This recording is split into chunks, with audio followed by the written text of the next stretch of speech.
I'm going to explain about the code optimization, that is last but one phase of the compiler design, that is before final code generation phase. So here the introduction to the code optimization and the criteria for code optimization means like properties of code optimization and principal sources of code optimization. Those are like function preserving or structure preserving transformations, and then loop optimization, and then DAG based optimization, and also control flow analysis and data flow analysis.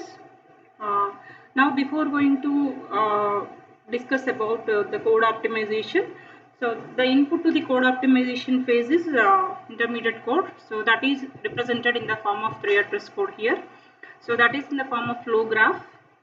So how, and also we'll discuss about the partitioning algorithm, how to divide the flow graph statements into different basic blocks so that we can apply the transformations local to the basic block as well as global to the flow graph.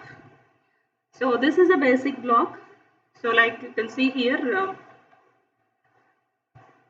so basic block is nothing but sequence of consecutive statements such that the control enters at the beginning of a sequence and control leaves at the end of the sequence here, and in between no branching in or out in the middle of the basic blocks.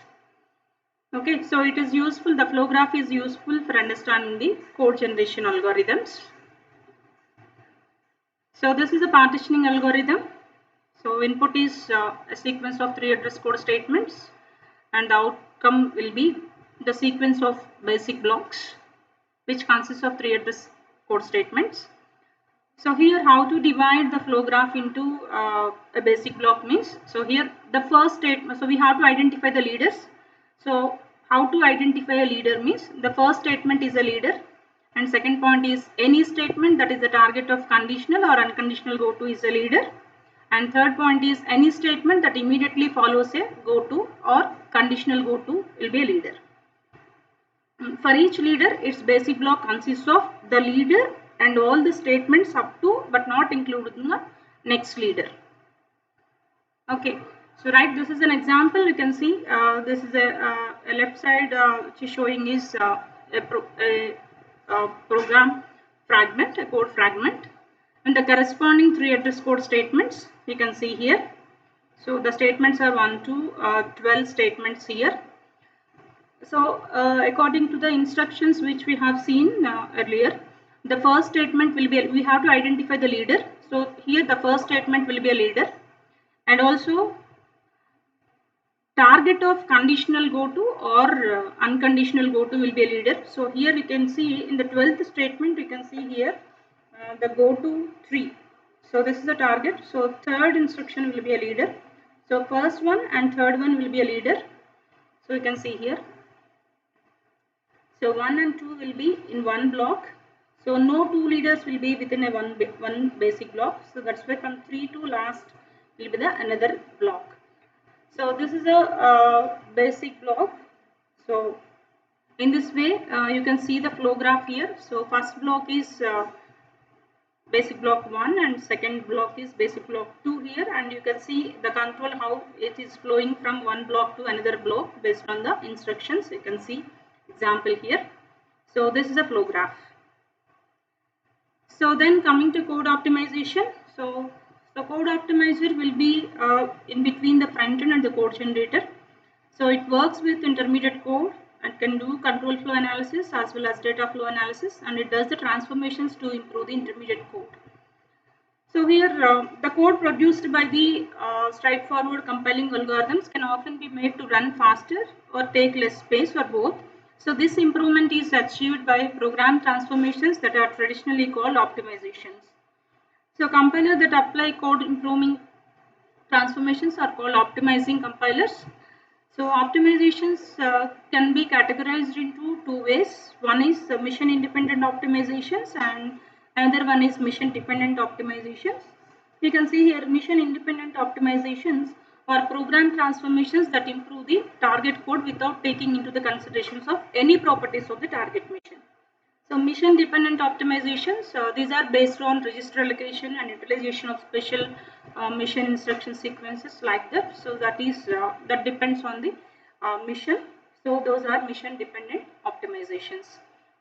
So you can see here the criteria for code improvement transformations. So here, so the transformation must preserve the meaning of the program. So that is, the optimization must not change the output produced by a program for a given input or cause an error such as division by 0 that was not present in the original source program. That means it should not change the original meaning of the program. Okay, a transformation must, on the average, it should speed up programs by measurable amount, and also the transformation must be worth the effort. So these are the factors or the properties that should be guaranteed by the optimization or the transformations. So principal sources of optimization. So a transformation of a program is called local if it can be performed by looking only at the statements that are present in a basic block. Otherwise it is called as global. So many transformations can be performed at both local as well as global levels. So local transformations are usually performed first. So we can apply those. So those are function preserving transformations or structure preserving transformations. So there are a number of ways in which a compiler can improve a program without changing the function it computes. So these are the some examples. So those are common sub-expression elimination, copy propagation, dead code elimination, constant folding. So coming to common sub-expression elimination here. So what is a common sub-expression? So this is nothing but an occurrence of an expression E is called a common sub-expression if E was previously computed and its value have not changed since the previous computation is called as common sub-expression. So we can avoid recomputing the expressions if we can use the previously computed value. That is stored in a temporary variable, and we can, if you can able to use that one, so you can eliminate the recomputing of the common sub-expressions. Here in this example, you can see here. So T1 is 4 into I, and then so T2. So T1, T4 are both are common sub-expressions. So instead of T4, you can use T1. So T1 and T4 is both are common sub-expressions, and in between these 2 points, there is no change in the I value. So you can eliminate T4 and you can use T1 instead of T4. So that's what. So we can eliminate T4, and so B of T4 is replaced by B of T1 plus T5. So this is the one. And another example is, for example, A equal to X plus Y plus Z and R equal to P plus Q and B equal to X plus Y plus R.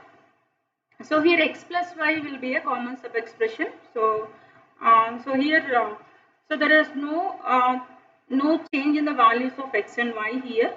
So here you can see, so X plus Y value can be computed and that can be stored in the temporary variable T, and instead of computing again here in the B, so we can use T.